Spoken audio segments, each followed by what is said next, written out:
ಪಿತನ ಸುತನ ಮತ್ತು ಪವಿತ್ರಾತ್ಮರ ನಾಮದಲ್ಲಿ ಆಮೆನ್.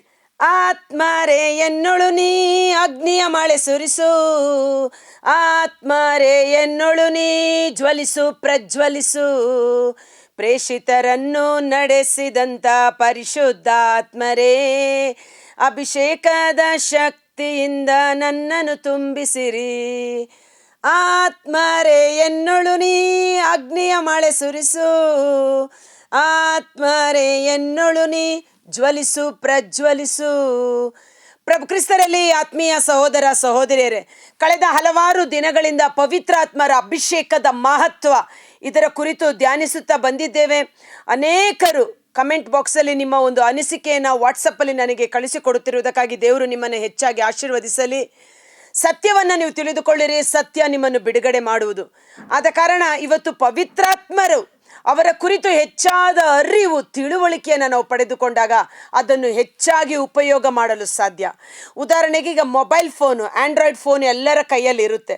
ಆದರೆ ಅದರ ಕುರಿತು ಹೆಚ್ಚಾದ ಅರಿವು ನಮಗಿಲ್ಲದೆ ಇರುವ ಕಾರಣ ಕೆಲವರು ಏನು ಮಾಡ್ತಾರೆ, ಬರೀ ಆ ಫೋನನ್ನು ಹಲೋ ಅಂತ ಮಾತನಾಡೋದಕ್ಕೆ ಅಥವಾ ಮೆಸೇಜ್ ಮಾಡೋದಕ್ಕೆ ಮಾತ್ರ ಉಪಯೋಗ ಮಾಡ್ಬೋದು. ಆ ಫೋನ್ ಕುರಿತು ಇನ್ನೂ ಹೆಚ್ಚಾದ ಅರಿವು ಪಡ್ಕೊಂಡಿರೋರು ಫೋಟೋ ಹಿಡಿತಾರೆ, ಫೇಸ್ಬುಕ್ಕು ಆಮೇಲೆ ಇನ್ಸ್ಟಾಗ್ರಾಮ್ ಅದೆಲ್ಲ ಯೂಸ್ ಮಾಡ್ತಾರೆ. ಇನ್ನೂ ಅದರ ಕುರಿತು ಆಳವಾದ ಅರಿವನ್ನು ಇನ್ನೂ ಏನೆಲ್ಲ ಮಾಡ್ಬೋದು ಅಂತ ವಿದ್ಯಾರ್ಥಿಗಳ ಕೈಗೆ ಕೊಟ್ಟರೆ ಗೂಗಲ್ ಫೈಲ್ಸ್ ಸೇವ್ ಮಾಡೋದು, ಕೊಲ್ಯಾಜು, ಇನ್ನು ಏನೇನೇನೇನು ವೆರೈಟಿ ಇದೆ. ಸೊ ಕೈಯಲ್ಲಿರುವ ಮೊಬೈಲ್ ಫೋನ್ ದೊಡ್ಡದಲ್ಲ, ಅದರ ಕುರಿತಾದ ಜ್ಞಾನ ಪಡೆದುಕೊಂಡಾಗ ಅದರ ಉಪಯೋಗವನ್ನು ಹೆಚ್ಚಾಗಿ ನಾವು ಪಡೆದುಕೊಳ್ಳಬಹುದು. ಕರೆಕ್ಟಾ? ಅದೇ ರೀತಿ ನಮ್ಮ ಕೈಯಲ್ಲಿರುವ ಪವಿತ್ರ ಗ್ರಂಥ, ಇದರ ಕುರಿತಾದ ಅರಿವನ್ನು ಹೆಚ್ಚಾಗಿ ನಾವು ಪಡೆದುಕೊಂಡಾಗ ಅದರ ಆಶೀರ್ವಾದ ಅಭಿಷೇಕವನ್ನು ಹೆಚ್ಚಾಗಿ ನಮ್ಮ ಜೀವಿತದಲ್ಲಿ ನಾವು ಅನುಭವಿಸಲು ಶಕ್ತರಾಗುತ್ತೇವೆ. Price the lord. ಆದ ಕಾರಣ ಇತ್ತೀಚಿನ ದಿನಗಳಲ್ಲಿ ನಾವು ಪವಿತ್ರಾತ್ಮರ ಕುರಿತು ಹೆಚ್ಚಾಗಿ ಧ್ಯಾನಿಸುತ್ತಾ ಬಂದಿರುವುದು. ನಿನ್ನೆಯ ದಿನ ಸೌಲನನ್ನು ಸಂತ ಪೌಲನಾಗಿ ಮಾರ್ಪಡಿಸಿದ ಅಭಿಷೇಕದ ಕುರಿತು ಧ್ಯಾನಿಸಿದೆವು. ಅದರ ಕಂಟಿನ್ಯೂಷನ್ ಮಾತನಾಡಬೇಕೆಂದು ಪವಿತ್ರಾತ್ಮರು ಪ್ರೇರೇಪಣೆ ನೀಡಿದ ಕಾರಣ ಇವತ್ತು ಸಹ ಪೌಲರ ಬಗ್ಗೆ ನಾವು ಮಾತನಾಡುತ್ತೇವೆ.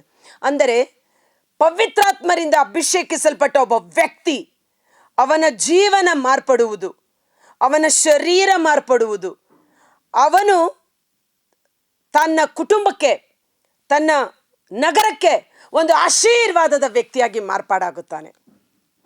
ಇವತ್ತು ನೀವು ಪವಿತ್ರಾತ್ಮರ ಅಭಿಷೇಕವನ್ನು ಹೆಚ್ಚಿಸಿಕೊಳ್ಳಬೇಕಾಗಿದೆ. ಪವಿತ್ರಾತ್ಮರೊಟ್ಟಿಗೆ ಸತ್ಸಂಬಂಧವನ್ನು ಹೊಂದಿಕೊಳ್ಳಬೇಕಾಗಿದೆ. ನೀವು ನಿಮ್ಮ ಕುಟುಂಬಕ್ಕೆ ಅಭಿಷೇಕಿಸಲ್ಪಟ್ಟ ವ್ಯಕ್ತಿಯಾಗಿದ್ದರೆ ನಿಮ್ಮ ಕುಟುಂಬವೇ ಮಾರ್ಪಾಡಾಗುವುದು. ಅದರ ಕುರಿತು ನಾವು ಧ್ಯಾನಿಸೋಣ. ಪ್ರೇಷಿತರ ಕಾರ್ಯಕಲಾಪಗಳು 19ನೇ ಅಧ್ಯಾಯ ವಚನ 11. ದೇವರು ಪೌಲನ ಕೈಯಿಂದ ಅಸಾಧಾರಣ ಅದ್ಭುತಗಳನ್ನು ಮಾಡಿಸುತ್ತಿದ್ದರು. ಒಂದು ಕಾಲದಲ್ಲಿ ಇದೇ ಪೌಲನ ಕೈ ಧರ್ಮಸಭೆಯನ್ನು ಹಿಂಸಿಸುತ್ತಿತ್ತು.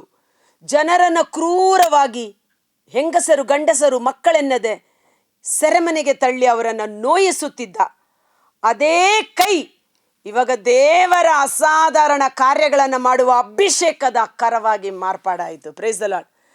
ಯೇಸುವೇ, ನನ್ನ ಕರಗಳನ್ನು ಅಭಿಷೇಕಿಸಿರಿ, ಇದು ನಿಮ್ಮ ಸೇವೆಗಾಗಿ ಉಪಯೋಗಿಸಲ್ಪಡುವಂತೆ ಆಶೀರ್ವದಿಸಿರಿ, ಆಮೇನ್ ಎಂದು ನಾವು ಟೈಪ್ ಮಾಡುವ. ಪೌಲ ಹೇಗೆ ಅಭಿಷೇಕ ಎಲ್ಲವನ್ನ ಮಾರ್ಪಡಿಸುತ್ತದೆ, ಇವತ್ತು ನಮಗೆ ಬೇಕಾಗಿರುವುದು ಒಂದೇ, ಪರಿಶುದ್ಧಾತ್ಮರ ಅಭಿಷೇಕ, ಅಗ್ನಿಯ ಅಭಿಷೇಕ, ದೈವಿಕ ಜ್ಞಾನದ ಅಭಿಷೇಕ. ಆ ಅಭಿಷೇಕಕ್ಕಾಗಿ ನಾವು ಹಾತೊರೆಯೋಣ. ಪೌಲನ ಕೈಯಿಂದ ದೇವರು ಅದ್ಭುತ ಕಾರ್ಯಗಳನ್ನು ನಡೆಸುತ್ತಿದ್ದರು. ಅವನ ಬಳಸಿದ ಕರವಸ್ತ್ರಗಳನ್ನು, ಉಡುವಸ್ತ್ರಗಳನ್ನು ಜನರು ತೆಗೆದುಕೊಂಡು ಹೋಗಿ ವ್ಯಾಧಿಸ್ಥರಿಗೆ ಮುಟ್ಟಿಸಿದ್ದೇ ಅವರ ವ್ಯಾಧಿಗಳು ಗುಣವಾಗುತ್ತಿದ್ದವು, ದುರಾತ್ಮಗಳು ಬಿಟ್ಟು ಹೋಗುತ್ತಿದ್ದವು. ಪರಿಶುದ್ಧಾತ್ಮರ ಅಭಿಷೇಕ ನಿಮ್ಮಲ್ಲಿ ವಾಸ ಮಾಡಿದರೆ, ನಿಮ್ಮಲ್ಲಿ ನೆಲೆಗೊಂಡರೆ ಆ ಶರೀರ ಅಭಿಷೇಕಿಸಲ್ಪಟ್ಟ ಶರೀರವಾಗಿ ಮಾರ್ಪಾಡಾಗುತ್ತದೆ. ಅವರು ಬಳಸುವ ವಸ್ತುಗಳು ಪವಿತ್ರಾತ್ಮರ ಅಭಿಷೇಕದಿಂದ ತುಂಬಿಸಲ್ಪಟ್ಟಿರುತ್ತದೆ. ಎಂಥ ಮಹಿಮೆಯ ಅಭಿಷೇಕ ನೋಡಿ.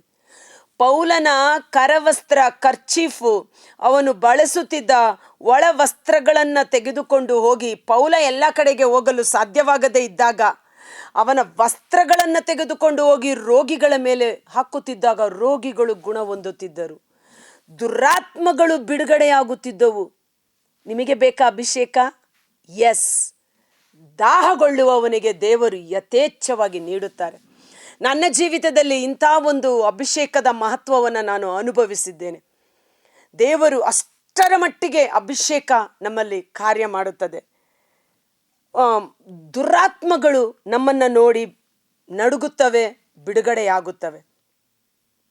ಎಷ್ಟರ ಮಟ್ಟಿಗೆ ಎಂದರೆ, ಪೌಲ ಸುವಾರ್ತೆಯನ್ನು ಸಾರುವಾಗ ಮಾಟ ಮಂತ್ರ ಮಾಡುತ್ತಿದ್ದವರು ಮನಪರಿವರ್ತನೆ ಹೊಂದಿ ಅವರೊಳಗೆ ಕಾರ್ಯ ಮಾಡುತ್ತಿದ್ದ ದುಷ್ಟಶಕ್ತಿಗಳು ಬಿಡುಗಡೆಯಾಗಿ ಆ ಒಂದು ಮಾಟ ಮಂತ್ರಕ್ಕೆ ಸಂಬಂಧಪಟ್ಟ ವಸ್ತುಗಳನ್ನೆಲ್ಲ ತೆಗೆದುಕೊಂಡು ಬಂದು ಸುಟ್ಟು ಬಿಸಾಡಿದರು.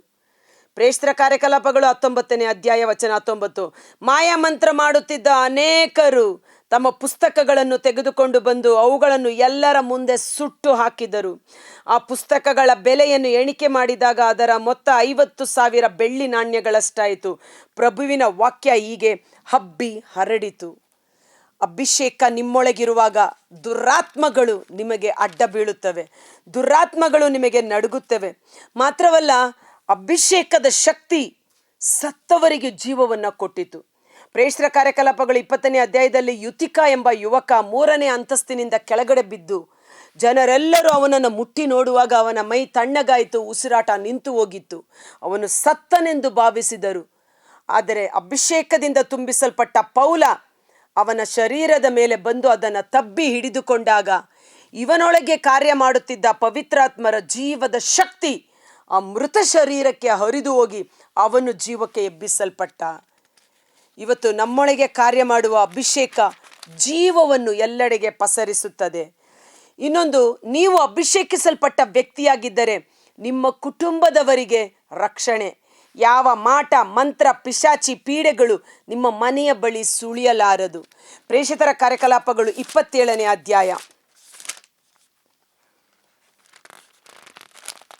27ನೇ ಅಧ್ಯಾಯ ವಚನ 23.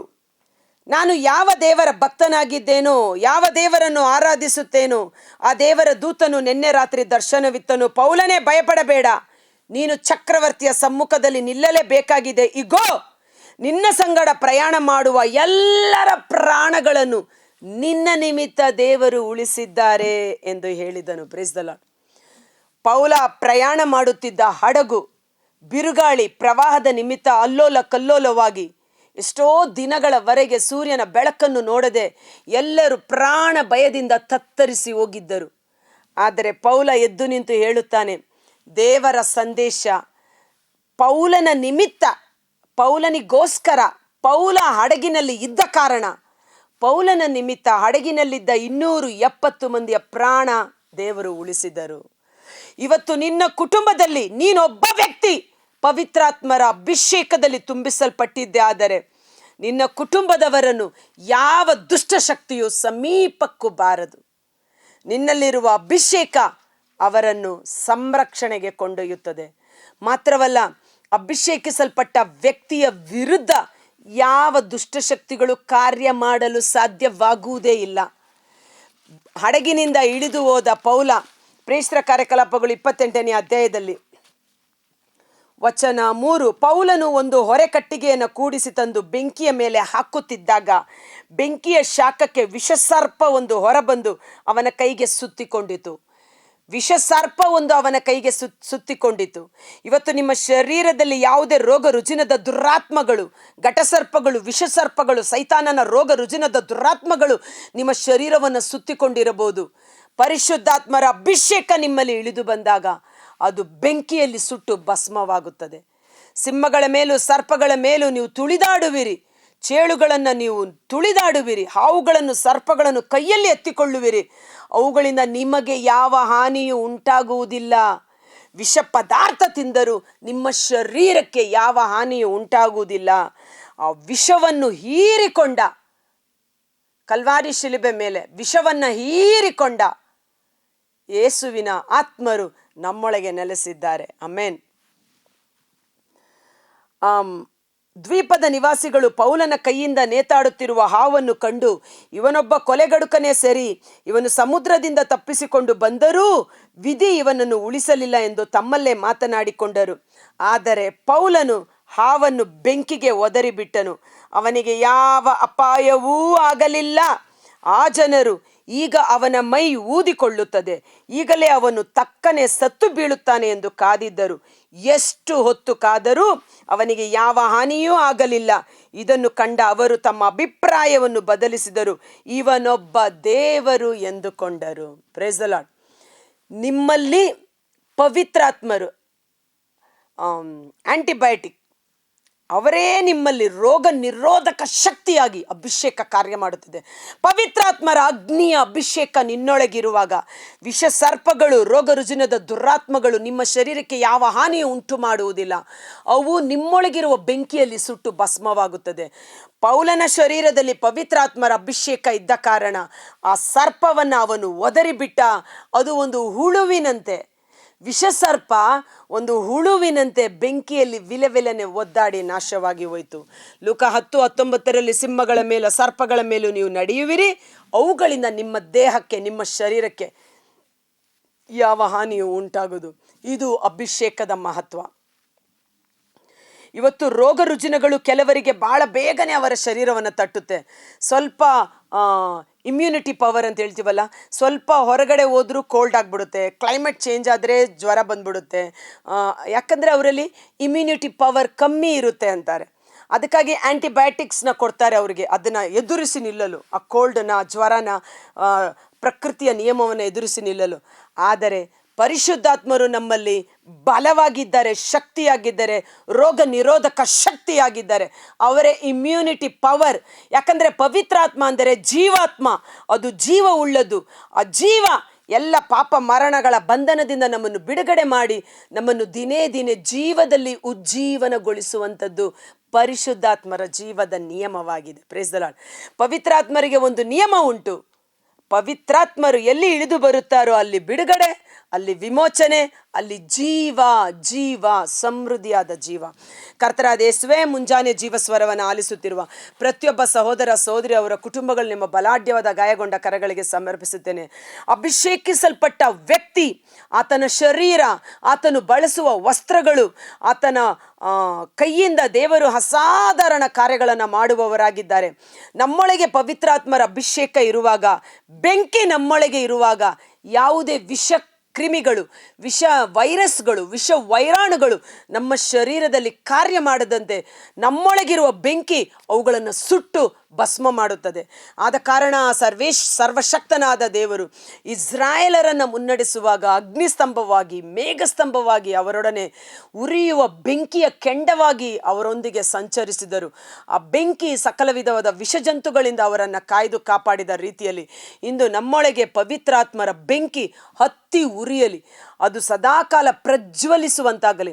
ಹಸ್ತನಿಕ್ಷೇಪ ಪ್ರಾರ್ಥನೆ ಮೂಲಕ ಸೌಲನಲ್ಲಿ ಸಂತ ಪೌಲನನಾಗಿ ಮಾರ್ಪಡಿಸಿ ಪವಿತ್ರಾತ್ಮರ ಬೆಂಕಿ ಆತನಲ್ಲಿ ಪ್ರಜ್ವಲಿಸಿದ ರೀತಿಯಲ್ಲಿ ನಮ್ಮೊಳಗಿರುವ ಪರಿಶುದ್ಧಾತ್ಮರ ಬೆಂಕಿ ಪ್ರಜ್ವಲಿಸಿ ಅದು ಕಂಗೊಳಿಸುವಂತಾಗಲಿ, ಅದು ಪ್ರಕಾಶಮಯವಾದ ಬೆಂಕಿಯಾಗಿ ಮಾರ್ಪಾಡಾಗಲಿ. ಮೋಶೆಯ ಮುಖ ಪ್ರಕಾಶಮಯವಾಗಿ ಕಂಗೊಳಿಸುತ್ತಿತ್ತು, ಯೇಸುವಿನ ಮುಖ ನಡು ಮಧ್ಯಾಹ್ನದ ಸೂರ್ಯನಂತೆ ಕಂಗೊಳಿಸುತ್ತಿತ್ತು. ಆ ಪವಿತ್ರಾತ್ಮರ ಅಗ್ನಿಯ ಅಭಿಷೇಕ ನಮ್ಮೊಳಗಿರುವಾಗ ನಮ್ಮ ಇಡೀ ಶರೀರ ದೇದೀಪ್ಯಮಾನವಾಗಿ ಪ್ರಕಾಶಮಯವಾಗಿ ಪ್ರಜ್ವಲಿಸುವಂಥ ಅಭಿಷೇಕ ನಮ್ಮಲ್ಲಿ ಕಾರ್ಯ ಮಾಡಲಿ. ಎಲ್ಲ ರೋಗ ರುಜಿನದ ದುರಾತ್ಮಗಳು, ವಿಷ ವೈರಸ್ಗಳು ಪವಿತ್ರಾತ್ಮರ ಅಗ್ನಿಯಲ್ಲಿ ಸುಟ್ಟು ಭಸ್ಮವಾಗಲಿ. ಹಾನಿಯೊಂದು ನಿನಗೆ ಸಂಭವಿಸದು, ಕೆಡುಕು ನಿನ್ನ ಗೂಡಾರದ ಬಳಿ ಸುಳಿಯಲಾರದು. ನಿಮ್ಮ ಸುತ್ತಲೂ ಪವಿತ್ರಾತ್ಮರ ಅಗ್ನಿಯ ಬೇಲಿ ಹಾಕಲ್ಪಡಲಿ. ಜೆಕರ್ಯ 2:5 ನಾನೇ, ಸರ್ವೇಶ್ವರನಾದ ನಾನೇ ನಿಮ್ಮ ಸುತ್ತಲೂ ಅಗ್ನಿಮಯವಾಗಿ ನಿಂತಿರುವೆನು, ನಿಮ್ಮೊಳಗೆ ಮಹಿಮೆಯ ವೈಭವವಾಗಿ ನೆಲೆಗೊಳ್ಳುವೆನು. ಆ ವಾಗ್ದಾನದಂತೆ ಪರಿಶುದ್ಧಾತ್ಮರು ನಮ್ಮೊಳಗಿದ್ದು ಮಹಿಮೆಯ ಕಾರ್ಯಗಳನ್ನು ಮಾಡುವಂತೆ, ನಮ್ಮ ಶರೀರ ರೂಪಾಂತರಗೊಳ್ಳುವಂತೆ ಯೇಸುವಿನ ಅದ್ಭುತಕರವಾದ ನಾಮದಲ್ಲಿ ಪ್ರಾರ್ಥಿಸಿ ಬೇಡಿ ಹೊಂದಿಕೊಳ್ಳುತ್ತೇವೆ. ಆಮೆನ್. God bless you. ದೇವರು ನಿಮ್ಮನ್ನು ಹೆಚ್ಚಾಗಿ ಆಶೀರ್ವದಿಸಲಿ. ಧೈರ್ಯದಿಂದಿರಿ. ಪವಿತ್ರಾತ್ಮ ನಮಗೆ ಬೇಕಾಗಿರುವುದು ಒಂದೇ, ಅದು ಪರಿಶುದ್ಧಾತ್ಮರ ಶಕ್ತಿ. ಯಾಕೋಬ ಹೇಳ್ತಾರೆ, ನೀವು ಅದಕ್ಕಾಗಿ ಬೇಡಿಕೊಳ್ಳುತ್ತಿಲ್ಲ, ನಿಮ್ಮ ಪ್ರಾರ್ಥನೆ ಯಾವಾಗಲೂ ದುರುದ್ದೇಶದಿಂದ ಕೂಡಿದೆ. ಆದ ಕಾರಣ ಅವೆಲ್ಲವನ್ನು ಬಿಟ್ಟು ಅಭಿಷೇಕಕ್ಕಾಗಿ ಪ್ರಾರ್ಥಿಸಿ, ಅಭಿಷೇಕದಲ್ಲಿ ಪ್ರವರ್ಧಿಸಿ, ಅಭಿಷೇಕವನ್ನು ನವೀಕರಿಸಿ, ಉಜ್ಜೀವನಗೊಳಿಸಿ, ಪವಿತ್ರಾತ್ಮರ ಅಭಿಷೇಕದಲ್ಲಿ ಜೀವಿಸಿರಿ. ಪವಿತ್ರಾತ್ಮರು ನಮ್ಮ ಜೀವಾಳ ಮಾರ್ಗದರ್ಶಕರಾಗಿದ್ದು ನಮ್ಮನ್ನು ಮುನ್ನಡೆಸಲಿ. ಈ ವಿಡಿಯೋ ಲಿಂಕನ್ನು ತಪ್ಪದೆ ಪರರಿಗೆ ಶೇರ್ ಮಾಡಿ. Thank you.